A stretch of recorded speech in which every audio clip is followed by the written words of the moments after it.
ഇപ്പോൾ നമ്മൾ കാണുന്ന ഈ വീടുണ്ടല്ലോ, നാളെ കേരളത്തിൻ്റെ മുഖ്യമന്ത്രി കടന്നു വരുന്ന വീടാണ്. മനോഹരമാക്കിയിട്ടുണ്ട്. നമ്പർ 27 ആണ്. ഇതിനൊരു ചരിത്രം കൂടിയുണ്ട്. 2025 മാർച്ച് 27 കേരളത്തിൻ്റെ മുഖ്യമന്ത്രി ഈ ടൗൺഷിപ്പിൻ്റെ ശിലാസ്ഥാപന കർമ്മം നിർവഹിച്ചത്. യാദൃശികമായി മുഖ്യമന്ത്രി നാളെ കടന്നു വരുന്നതും അത്തരമൊരു 27 നമ്പർ വീട്ടിലാണ്. വീട് വളരെ മനോഹരമായി സെറ്റാക്കിയിട്ടുണ്ട്. ഇപ്പോൾ കണ്ടല്ലോ, പൂന്തോട്ടങ്ങളൊക്കെ വെച്ച്, പൂച്ചെടികളൊക്കെ വെച്ച് വളരെ മനോഹരമായ രീതിയിൽ തന്നെ അലങ്കരിച്ചിട്ടുണ്ട്.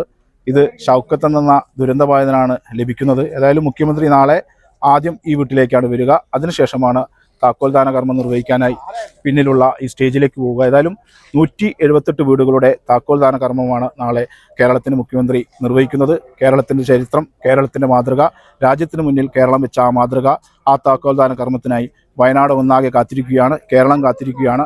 മലയാളികൾ ആഘോഷപൂർവ്വം ഈ സുദിനത്തെ വരവേൽക്കാൻ ഒരുങ്ങുകയാണ്.